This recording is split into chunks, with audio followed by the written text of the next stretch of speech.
We got a game to play. We should do this. Oh, maybe we should. Yeah. Okay. So we need to use the inverted one for the first game here. All right. All right. Excellent. Let's get into game one here of the final match of the losers bracket. Oh, man. I lost all my mods, of course. Oh, no. I'm going to have exactly the 2 that I installed or something. Yeah, I'll go screw with it later. That's irritating. Oof. Anyway, it's fine. I'll fix it in between games. It's going to be hard. It's going to be a challenge, but we'll make it work. Right. Okay, so this is the start of the last game of the losers bracket. We're down to 3 teams surviving. Cats, Rain, and of course, 3X is waiting in the wings to see who they're playing, and that will be the winner of this match. Zath, talk to me about the Cats lineup. What do we got here on Northern Waters? All right, so Cats bringing with them the St. Vincent, a Napoli, Petropavlovsk, Vampire Deuce, Druid, another Druid, and an Elbing. I want to comment real quick. You can already see it happening. Last time we looked at the render, Cats went hard into A. They're doing it again. Like they're doing that again already. It worked for them. It looks like they're stick with it. Right. What's up with Rain? Rain kind of maybe leaning a little hard the other way, Zath. Already we're seeing their deployment shaping up that way. They've got a 3-cruiser lineup, Napoli, Petropavlovsk, and Yodo, fronted by 4 destroyers of their own, Elbing, Smolin, Druid, and a Marceau. Now, the Yodo and Gangbarang's Marceau are the only ships headed over to A, so I think what we're going to see, as you like to call it, Zath, is a little bit of toilet bowl action. That's right. That's right. Now, interesting, by doing this, there's little to no vision in the middle, and you can see Himukai, Kanata's Druid, is heading straight to the middle of the map to get his team as much vision as possible. I like that decision. Rain doing something here we've seen them do in King of the Sea with a similar strategy. You dash a quick French destroyer to A, knowing that you're not going to be able to hold it. The goal here is to just try to steal some early points before you bail out. That's right. Let's see if he's got the time to do it. I don't think he does. Radar's already up by the Petro. Petro radar's going up. I think they're going to drive him out before he's going to get the cap off. They got it. Because they can't see him for 6 seconds as soon as he's detected. Ah, there it is. Radar. He's gonna barely pick it up. And so Rain clearly having no thought that they're gonna get a whole lot out of this cap, but for a little while, they are gonna be able to take it up. And maybe if they're able to defend it for a little bit, that's not likely to happen. But they don't know that when the game starts. You know, you might be able to reset it and just keep them off, the opposing team off of it a little bit longer. But they get a few points there. Now, the other thing, too, with Gangbarang's play there, he might have been trying to get an idea of just how much of their team is there. You can see now St. Vincent, Petro, Napoli detected. Vamp, Deuce, and Druid did not open up, but it's safe to assume there's at least 1 destroyer ahead of that group. Indeed. Indeed. And, I mean, that's the other thing is that, you know, they know now there's a whole lot of firepower on that flank. Formazing already turned around, vomiting torpedoes back through the cap. The St. Vincent, the Petro, and the Napoli were all lit for a while. I'll tell you what, if we saw that by just pulling up the replay render, you better believe Rain saw that too. Oh, and they knew this was going to happen. I guarantee they had time to go watch that little replay and go, oh, that's a heavy push. Okay, well, let's try something. And so here we are. Yep. Look at that Torp soup being vomited out by the Yodo. Yep. I mean, those Japanese light cruisers, the torpedoes, is one of the only things that they do really well. You don't take that thing for the guns, man. No, you definitely don't. As we saw in the previous game. Oh, it's almost, you know, it's funny, right? For years, we've had Kitakami like lurking in the wings. And then they gave us a line of ships that are kind of in a weird way. They're almost all part Kitakami. Big hits there on Formazing. Full pins there from the St. Vincent. Takes about 1/3 of his HP away. One of his torpedo launchers is stunned. Let's take a look. Oof. Only 500 hit points on the other starboard side. Oh, that is a cool launcher. mod. Now I'm seeing this for the first time. Yeah, it's nice, isn't it? That's actually really sexy. Yeah. I will say it was a little shocking to me when I learned that certain modules in the game spawn with a random amount of health. That was mind-blowing. And the fact that it's been that way forever. Yeah, and that we never knew because you could never see that data. Right. Well, 4 minutes in, and already seeing a bit of reaction by Cats, pulling BYF's Petro off the giant push. Circling him back as now Rain touches the B-cap. Malamu's Druid into the extreme southeastern corner there, flanked by Antaro's Smolland, backed up by Artorias' Napoli. And Cats' Druid now turning around to try to work together with the Petro of Cats to deal with this push. Oh, I see it now. Okay. Yeah. Himukai's Druid. They have 2 Druids in the field. I was looking at the other one. My apologies. So Himukai's about to step onto this cap. In fact, we're about to have a little Druid-on-Druid slap fight. Feels like that. Yep. Himukai detected now. Yep, catches Malamu in the turn. Going to get some good damage into him. Smolland's going to now pick up Himukai as well and punish him for a little while. Yep. Himukai now popping the smoke, but of course, he's within Petro radar. There it is. And within Smolland radar. They're going to start with the Petro radar. That's going to pick him up for a while, and he's going to have to deal with Elbing, Smolland, and Napoli shells coming in, and the Napoli and the SAP secondaries. Yep.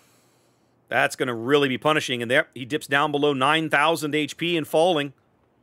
Yep, there goes the front turret on the Daring. Or the Druid, I mean. Sorry. Just disabled or permagon? Disabled. Okay. He was forced to run a DCP earlier, which is causing him to smoke or to burn and lose that front turret temporarily. Radar's out. I think they're pushing up with Malamu's Hydro to try to get up here and get Himukai picked up again. Yeah, but look at BYF. He just did a gamer turn right in front of Artorias' Napoli. Well, but then he got some back because Artorias' smoke not doing him much good there. With so many ships able to spawn, able to pick him out. Yeah, that's the problem with Napoli is you think you're safe, you fire your guns, you realize, oops. And then the counter salvo hurts. They do have Himukai on Hydro just barely. Malamu taking some pain. Kopri's Petro now getting in on BYF's Petro. Very, very tight game here. 6.5 minutes in, only a 30-point lead and growing for Rain. Gangrang is literally in the corner of the map and going to die. Oh yeah, they've chased him here. Wow. That will take him out of this game, though. Yep. There it is. There's a lead change. Over to Cats. It'll take them a bit to recover and get these ships back into the game as the Yodo is also trapped on the bottom of the map. That's Formazing. Trying to farm as much damage out of this St. Vincent as he can. BYF goes down up on the north to the Elbing. Rain answers with a kill of their own. I still feel like Himukai's Druid is very, very, very screwed in that position. Yeah, he did kind of paint himself into a corner. I think this is his opportunity to run, and he's not taking it. I'm not sure he's got the opportunity to run. If he runs north... Okay, there we go. Smolland radar going up. They want to know where he's at. Mm-hmm. But running north is his best option. If you run south, you run into the Petro. Well, yeah, he has... north. Yeah. You know. Malamu now moving up, determined to either to get this kill or to force him back. Malamu knows he's going to take some pain for this, but they're willing to give up the give the health to secure this kill. And they do. There it is. So a one-ship lead again for Rain. Up to about a 200-point lead on the strength of their cap advantage.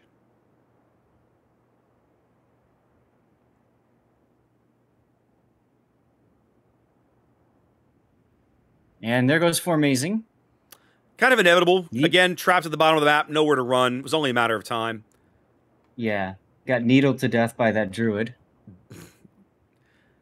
He does manage to land a little bit of revenge torpedoes there. He gets one into Steel Shadow's stern as he makes the turn here into the sea cap. Right. We haven't really seen too much use out of that St. Vincent in this game. Well, they used it. I mean, you know, we talked earlier. They pulled the handbrake, right? They tried this similar strategy on Hotspot. They charged down the western flank. They got to the south side of the cap and then kind of like stopped. They didn't make that mistake this game. They turned him east, and he just kept his foot on the gas and kept going. Right.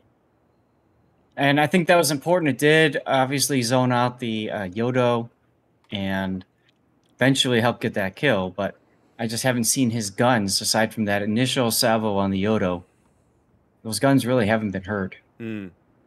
Or felt, I suppose. Well, both he and Steel Shadow are detecting each other, I think. Is this a proxy spot, or is the Petro spotted some other way? Petro spotted some other way. Druid's got him on the surface. That's what it is. Malamu, I was thought for a bit Malamu might be trying to run down this Elbing, and in fact, I think they are going to run. Nope, the island's going to provide just enough shelter. They're going to miss each other. But it's going to be close. I don't know if that's a fight that the Elbing wants to take, but going to have to take. I was going to say I'm not convinced it's a fight the Druid wants to take, but either way, we are where we are. Radar going up by the Petro? Yep. Petro radar picking up Yuka's Druid on the bottom end of the cap. Drive him off temporarily, maybe. Yep. Arturius opening up with the Napoli now. Smalland and Napoli pulling back to get involved in this fight. And actually, he's within Smalland radar, so as soon as the Petro's radar goes down, Smalland should come back up.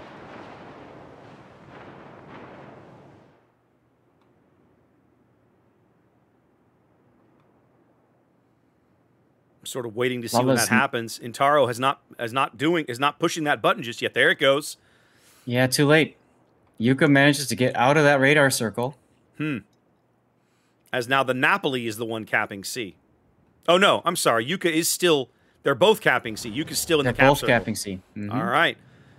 Well, because the Petro's Hydro is down too. Both teams on 2 kills, but it's about a 140-point lead and shrinking here for Rain. Cats trying to find a way to cross the finish line with a win, but they've got a little bit of ground to make up here. Yeah, we're going to see Lala now just pace after the Petro. Well, they're going to... St. Vincent moving forward. They're going to try to squeeze him out. They're squeezing out the Petro here. The St. Vincent moving around from one side, the Napoli moving around from the other. It's a very smart play. It's an incredibly smart play. Curious to see if the Petro is going to be able to take some of the St. Vincent, a chunk out of the St. Vincent as he goes. Honestly, he might, depending on the angles. His best play is to try for the ram. He's not going to survive. Not going to happen. Did you see that, Savo? And the funny torp takes him down. Yep, the shells and the torp seal the deal there. That's not a thing. Wow. That doesn't quite flip the lead, but it does basically tie the game. Cat's about to move out into the lead here on their cap advantage. There it is, 8 minutes to play. Yep, and Intaro now is also in trouble.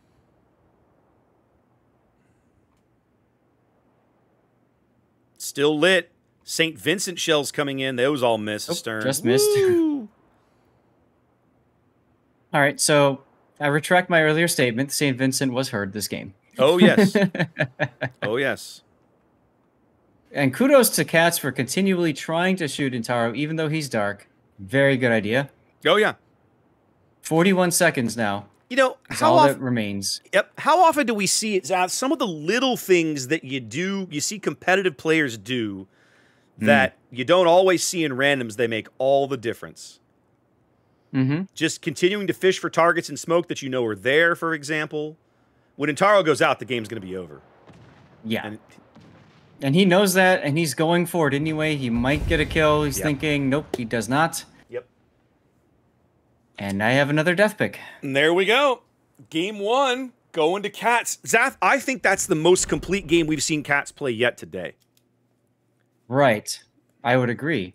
And remember that Cats yesterday took a game off of 3X. Yes, they did. In a bit of a surprise there yesterday. So I'm excited to see them take a game off of Rain now as well, showing that they are indeed a very competitive clan. Absolutely.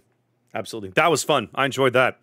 And it really does feel like they looked better. Like, that's the best we've seen them look. The 3 games against ELSR, it just felt, I don't know how to put words to it. It just felt like they weren't playing that well, right?